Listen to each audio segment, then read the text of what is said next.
Hello everybody, my name is Brandon. Welcome back to the channel.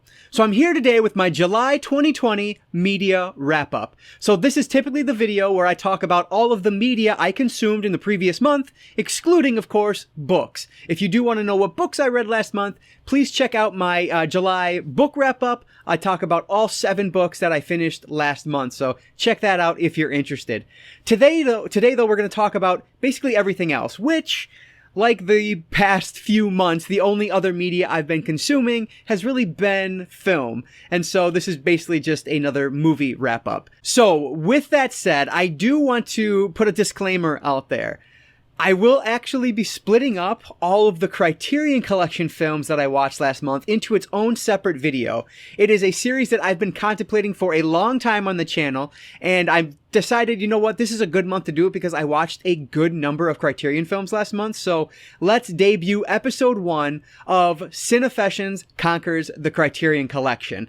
And so I'm going to talk about all of the Criterion Collection films I watched last month in that video. So this is going to be everything else. So today I'm going to talk about 11 movies that I watched last month that were not a part of the Criterion Collection. And then sometime next week you will see episode 1 of Cinefessions Conquers the Criterion Collection. And I will talk about all, I believe it was like 7 films I watched from the Criterion Collection last month. So excited to debut that new feature. I've been rambling enough, so let's talk about the 11 movies that I watched last month that were not a part of the Criterion Collection. So without further ado, let's dive right in. The first film I watched last month was actually one that was chosen for me thanks to Twitter. I put up a tweet sometime at the end of June saying, hey, give me 2 random numbers.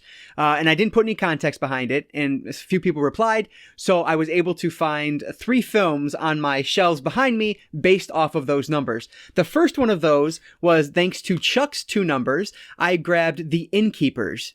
This is from 2011 and directed by Ty West. So I've seen a couple other Ty West films and I've enjoyed them. I've seen The Sacrament and I've seen House of the Devil. I enjoyed Sacrament more than House of the Devil, but I still enjoyed House of the Devil. So this one is basically these 2 characters are innkeepers at a hotel. I think it's like the Yankee Peddler Hotel, and it is closing down for good after this weekend. Well, the Yankee Peddler is known as one of New England's most haunted hotels. And so these 2 characters, which are played by Pat Healy and Sarah Paxton, they are trying to set out to prove that this is in fact a haunted hotel. So of course you're going to get the haunted house story from there, and it plays out really, really well. So this one is a little bit on the slow moving side of it, but that's not at all a criticism. I really enjoyed it because of that. You get a lot of life in between the 2 characters, a lot of just the relationship grows a lot, and they play off each other really, really well. Obviously, Sarah Paxton and Pat Healy are both excellent actors, and they just do such a great job together. They have such wonderful screen chemistry that they're just really fun to watch. So I thoroughly enjoyed this one. The atmosphere that Ty West is able to create is just awesome. It is genuinely creepy and genuinely tense. Like, I was on the edge of my seat a number of times throughout this one. I really enjoyed The Innkeepers. I think that it is probably my favorite Ty West film that I've seen. I just think it's so well done. So if you are a fan of a haunted house story at all, I think this one's worth it. I don't think it does anything terribly unique in that genre, but what it does do, it does really well. So it's definitely worth your time. So I ended up giving Ty West's The Innkeepers 4 out of 5 stars. And thank you to Chuck for picking the 2 numbers to pull this one out, because I don't know if I ever would have gotten to it otherwise. So thanks, Chuck. Next up is Fun with Dick and Jane from 2005, directed by Dean Pariseau. So this one was just kind of a random one that we threw on Netflix. It's one that we've seen before. My wife and I watched it, and I just find this movie really, really funny. It is so ridiculous and outrageous, but it's damn funny. This stars Jim Carrey and Tia Leone, and they are absolutely hilarious together. So Jim Carrey, you know, he thinks he's getting this big promotion. One day at his work, he does, and it turns out it was just to kind of pin all of the corruption in this giant company on him. And so obviously, you know, he loses his job and things go to crap. And so he's essentially trying to figure out how he's going to make money to continue this lifestyle that he and his family live. Obviously, they were relatively wealthy, had a very nice house and this wonderful family. And so he's trying to figure out how he's going to sustain that. And just the lengths that they go are ridiculous and so damn funny. What I find so fascinating about this film is that it was released in 2005. So this is a handful of years before the housing crash here in the States, before the Great Recession really started hitting. But it is basically like foretelling what families, could have gone through during this time. Now, obviously, it takes a very lighthearted and just ridiculous approach to it. So, not comparing that to what actually happened, but it is like kind of scary how it predicts what some families may have, the tension and the ideas that some people may have been going through during this time, the stresses of that time. So that was fascinating to me. But this film overall, I mean, it is just funny. Jim Carrey, you can't go wrong with Jim Carrey. I always find him hilarious. And then just him and his co-star, they are just so damn good together.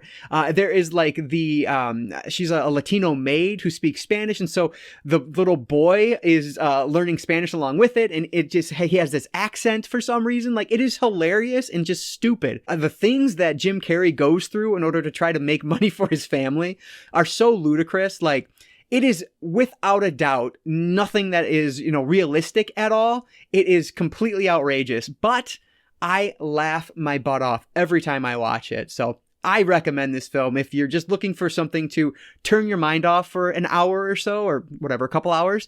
This is definitely a good way to do that. So I'm giving Fun with Dick and Jane from 2005 3.5 out of 5 stars. Next up was the other movie I added to my TBW last month outside of the random picks, and it is actually a film on my 5-star predictions list. So we have Jordan Peele's Us from 2019.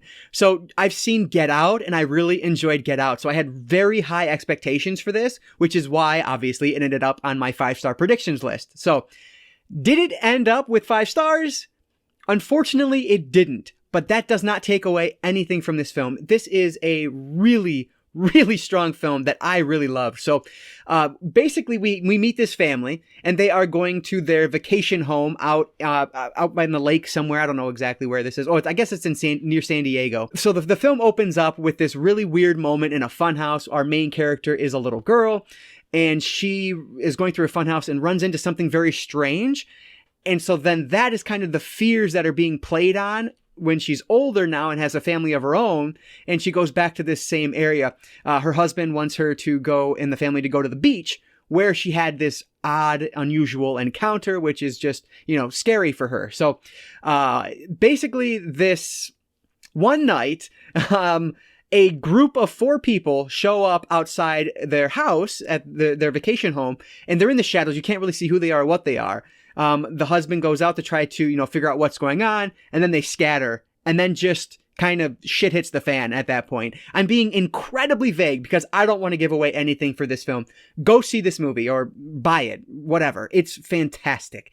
I think that I liked this one better than I liked Get Out. And that's saying quite a bit because I really enjoyed Get Out. I think, honestly, they may have ended up with the same star rating, but I mean, star ratings are just, who cares really? Like, I thoroughly enjoyed this movie. I think the acting is just phenomenal. The characters are incredible. The antagonists are just genuinely freaking creepy, man. Like, it was unsettling watching this. After I was done, I was watching this alone in the room. I had all the lights off, the door closed, because that's where my 4K TV is, which is how I watched this.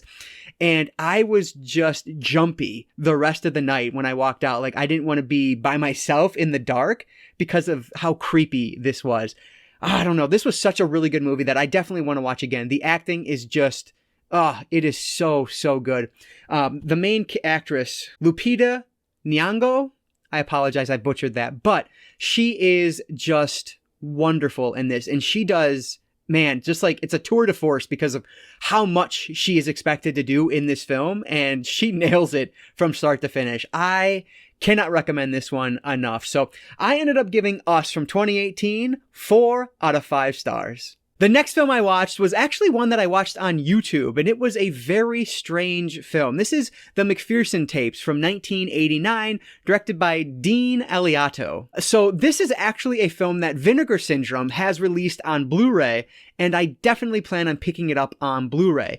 Not because I love the film, but because it's in one of my favorite subgenres of horror, and that's the found footage genre. And it's one of the very first found footage films of its type. This is basically an alien an alien encounter film. But it's home videos, essentially, and so most of it is just people sitting around talking at a holiday party that they're having. And then all of a sudden, these aliens show up and just kind of things go nuts from there, which frankly, things didn't even go that nuts. There was just still a lot of talking. So it's a very slow film, very odd film. But what I will say, I thought it was a fascinating oddity, which is why I have to have it in my collection. Again, I love found footage films, which I know is a super unpopular opinion, but they're my jam. And so this one it kind of hit the right notes for me. I definitely want to check it out on its Vinegar Syndrome Blu-ray release, just because the YouTube video I was watching was in very poor quality. So I'm really interested to see how much cleanup work Vinegar Syndrome was able to do, because a lot of the moments were kind of lost in the YouTube version of it. So we'll see if it plays any better when I actually buy the Blu-ray and watch that, which I will be doing, as soon as it goes on sale on either Amazon or on Vinegar Syndrome's website. I will be picking this up because it's fascinating to me. So this one is definitely not for everyone. Frankly, it's probably not for very many at all. I'm just kind of that weird person that it is for. So, word of caution, you can find it on YouTube. I have no idea what the legality behind the YouTube version is. It's still up. So I figure, if it's not supposed to be up, it would have been taken down by now, but I have no idea. So if you don't want to watch that, you can definitely pick up the Vinegar Syndrome release of it if you're interested. But this one was weird and not great, but I still am glad I watched it, and it's one I want to add to the collection. So I'm giving 1989's The McPherson Tapes 2.5 out of 5 stars. Next up is the second of my 3 random Twitter picks, and this one came via Courtney. So thank you, Courtney, for picking Manhunter by Michael Mann. This, of course, is from 1986. So this is the Scream Factory Collector's Edition of the film, and that is how I watched it. So very happy to have another Scream Factory movie watched from my collection. This one actually has both the theatrical cut, which is rated R, and then the unrated director's cut. I ended up watching the director's cut just because it was the longer version, so I figured I'd start with that and see how I liked it. Now, I will say, I don't believe the director's cut added too much to the film.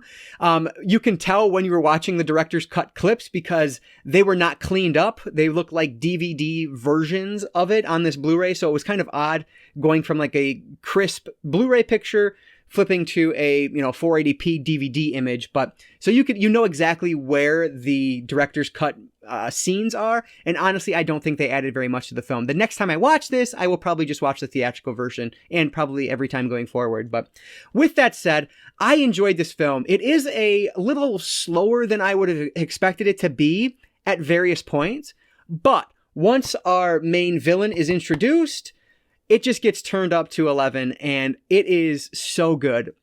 This actor, whose name I am forgetting right now, Brian Cox, he is fantastic in this film. He is just an odd-looking individual, and it works so well here. And that's not, I'm sure the makeup and everything they've done to make him just this weird, kind of creepy individual, so no knock on him at all.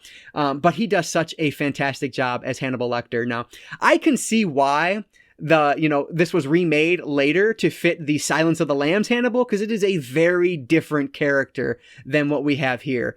This one, though, I think is really fascinating. It kind of plays on more of the tropes that you would expect for someone that does the things that he does. Man, that might not even be right to say either, because there are moments that are so opposite that as well. But I think that juxtaposition is intentional. You kind of get more of those tropes and then just more of the complete opposite to kind of throw you off.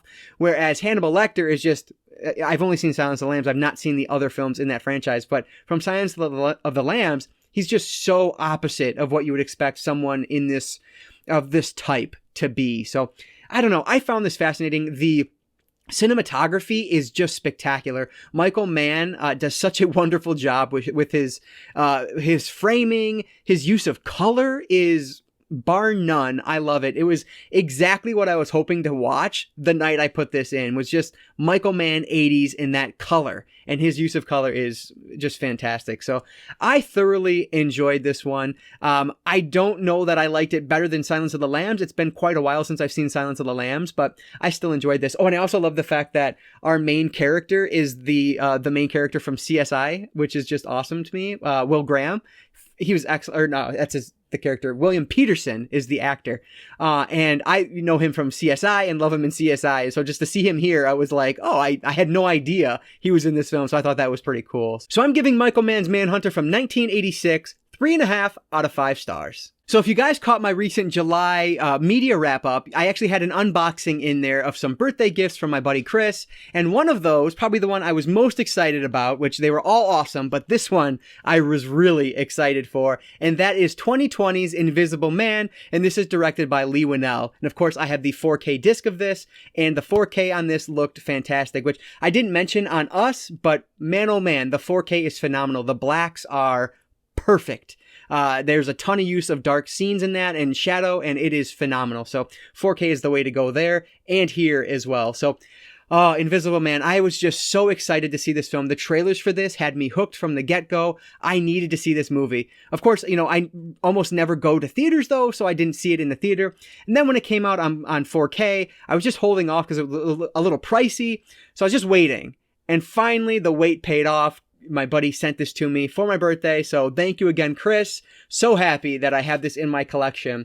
And oh my gosh, this was as good as I was hoping, if not better. It was phenomenal. So Invisible Man tells the story of Elizabeth Moss's character, and she is, at the beginning of the film, trapped in this relationship that she is very unhappy in. She is, you know, I don't know if she's physically abused, but she is definitely mentally abused, and so she wants a way out. And so that's kind of where the film opens up, is her getting out. But her ex is this incredibly rich and incredibly smart guy who has this kind of future tech, and she eventually finds out that he died.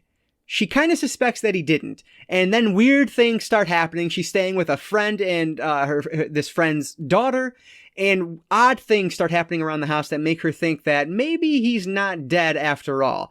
And oh my gosh, it does it so well. This is so good. Elizabeth Moss is stunning in this role. She is just perfect. The emotional journey that she takes on this, from the opening scene to the closing credits, is riveting. And she just is a tour de force, as I mentioned with the main actress in Us. I mean, just so phenomenal. There are some scenes in here that really blew me away. There's one in particular where I literally, I said, wow, out loud, and was just in shock because it was so jarring and unexpected. It was so good. I don't know. I loved the effects on this are incredible. The acting across the board is amazing. These characters are just so much fun to spend time with. I had to know what was going to happen next. I was glued to the screen from start to finish. I thoroughly enjoyed this film. It is must see in the horror genre. Probably one of the best films I've seen this year, and probably one of the top horror films that will be released in 2020. So definitely check this one out if you are at all interested. It is absolutely worth your time. So I ended up giving The Invisible Man, this was directed by Leigh Whannell, which I didn't mention, but I gave this 4.5 out of 5 stars, and I cannot recommend it enough. Sometimes when I'm doing these wrap-ups, I think to myself, why did I give that one that star rating? And I can't remember. Like Invisible Man, why did I give this 4.5 and not 5 stars? I genuinely don't know. But I go with my gut right when the film is done, when I make these star ratings, and that's what it gets. So take my star ratings with a grain of salt. They really don't mean a whole heck of a lot in the grand scheme of things. Like, this movie is fantastic. I don't care if I gave it 1 star or 5, it is worth your time. So don't take the fact that I gave it 4.5 instead of 5 as a slight to the film by any stretch of the imagination. sometimes I just feel like a disclaimer's needed, and that was one of those times. Next up was actually a July media pickup and one that I watched last month. We have another Scream Factory Collector's Edition, and this is Cobra. This was released in 1986, so the second film I watched last month from the year I was born, and it is directed by George P. Cosmatos. So this is a stupid as hell movie, but it's still a lot of fun. So one thing you'll notice is no slipcover. Super annoying. I got this from Walmart and it just didn't have a slipcover, which stinks, but I digress. So this is very interesting because it kind of deals with a lot of the things that we're dealing with today in the social reform movements that we're seeing. So basically, Stallone, who actually also wrote this film, which is based on a novel, but you can definitely tell he wrote the screenplay because it is as cheesy 80s as it gets. But he plays a cop who is kind of his play-by-your-own-rules type of police officer, right? And he tends to take the law into his own hands, becoming judge, jury, and executioner, which is precisely what people are fighting against today. So it's very odd and interesting to watch this film today, you know, and kind of how different it was to have watched this in 1986 when it was released. So just something to keep in mind. It could be, I know, it could trigger some emotions for some people because of that. So, you know, and this one I thought was okay. Like it's good. It's fine. There's nothing deep about this film whatsoever. It is just a dumb 80s action movie. Like the whole storyline is just ridiculous. Like this, there's a serial killer loose in the city. I believe this is in LA. And there is this, you know, pretty woman who is I believe she's a model, and she is basically being stalked by the serial killer because they saw her when they were completing a murder on the side of the road. And so Stallone decides that this is the one that he's going to protect along with his partner. And so then they like have this road trip up the coast of California to try to find a place for her to stay. The whole thing is just ridiculous. Like, I don't know. Like it is, I don't know what other word to use, I guess, other than just absurd. But if you like that, which a lot of people do, and I enjoy it too, you know, I enjoyed what I watched. It was just goofy. So I ended up giving Stallone's Cobra from 1986 3 out of 5 stars. Not a great movie, but if you are looking for an 80s action film, you don't get more 80s than Cobra. The next film I watched last month was 1979's The Black Hole, and this is directed by Greg Nelson. So I watched this one on Disney+. So I was actually looking to watch, what I found out later was The Black Cauldron, because that was the animated film that kind of was starting to hurt Disney. The next film was Little Mermaid, and that was kind of the resurgence of Disney. For some reason, I had it in my head that it was The Black Hole that night, and so I put that on, and it wasn't until after that I realized, oh, you idiot, you should have been watching The Black Cauldron, not The Black Hole, but I digress. I'm glad I watched this one, not because it's particularly good, but it was very interesting. So this is, essentially, it's Disney's answer to Star Wars in the late 1970s, which I thought was so interesting because I had no idea that they had a response to Star Wars until watching this film, which, frankly, it feels like a mix of Star Wars and Star Trek, but just not as good as either of those. So we are following this spaceship, this group of people. They are on their way back home from to Earth, but then they come across this lost ship, or a ship that they believed was lost. And so they end up boarding the ship, and there's a survivor who is basically a little weird at this point because he's been without human contact for some time.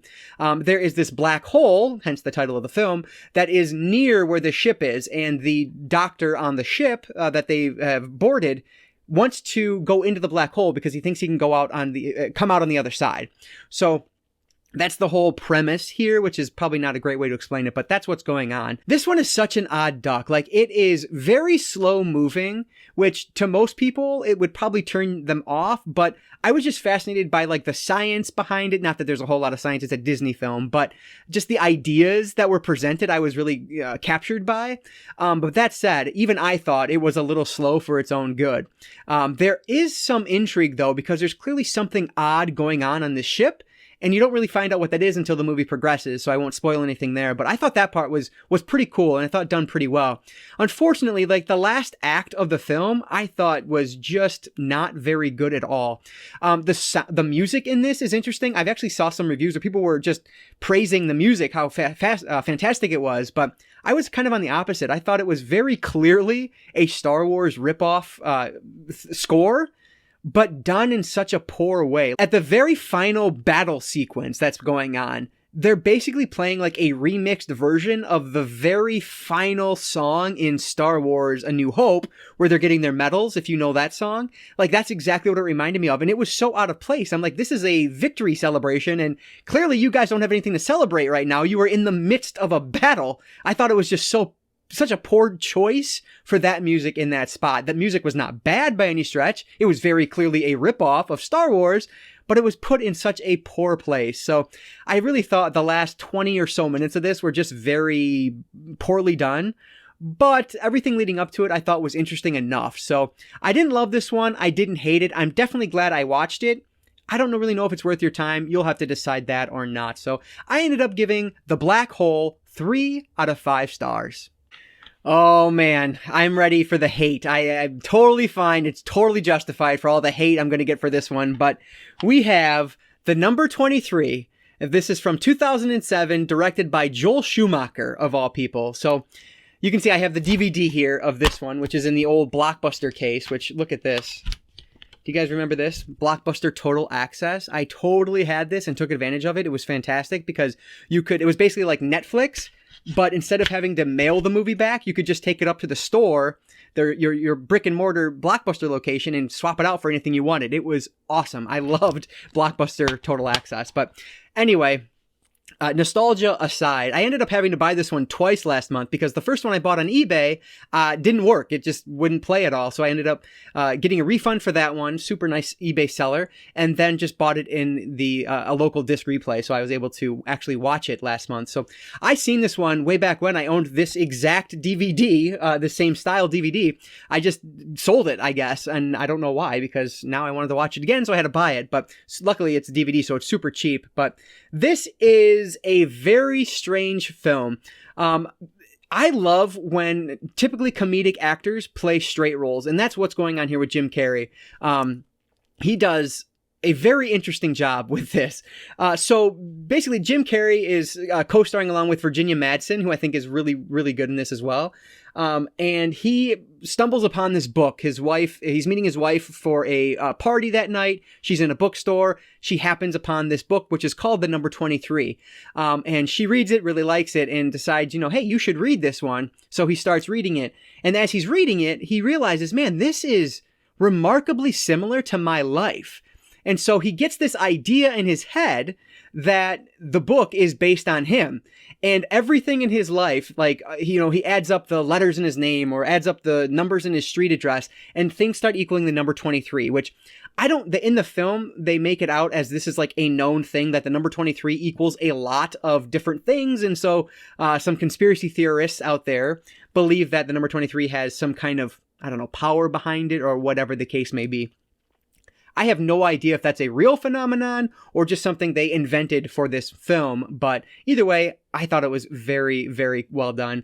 I understand why people don't like this movie, and I think most of it stems from the fact that I'm not going to call them flashbacks, I'm just going to call them visions, I guess. In visions that Jim Carrey has as he's reading this book, he's playing the main character in the book, and the main character in the book is this like saxophone playing detective, just this badass detective. And that's what he's playing. And he looks ridiculous.